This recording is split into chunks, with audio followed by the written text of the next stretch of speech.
It's my pleasure to welcome you guys to my channel, and in this quick video I'm going to show you guys step by step you need to follow on how you can delete your shipping address on Alibaba.com.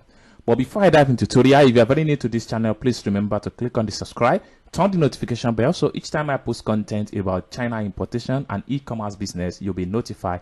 And also you can check on my channel for more tutorial about China importation and e-commerce business. So with that being said, so let's dive into the tutorial and see how you can delete your shipping address on Alibaba.com. So let's begin.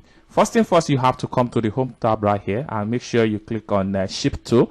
So when you click on ship to, it's open up in a new page. Then right down below here, you have to see where you have to click on see all addresses. So you click on see all addresses, it takes you to another page. Then from the first point here, you're going to see all the address you have been added into your Alibaba shipping page. What you have to do right here is to come to the tab right here where you see delete. Just click on delete, and you're going to click on confirm. So you can as well as possible delete as many as possible address you want to delete. And also if you want to add a new address, this is just the same procedure. You just have to click on add an address, and you follow the necessary information and supply all the necessary information right here and click on submit. So guys, this is how you can delete or add your new shipping address on Alibaba.com step-by-step tutorial. I hope you guys find value for this video. If you enjoyed this video, give this video a big thumb up, and also don't forget to check my channel for more tutorial about China importation and e-commerce business.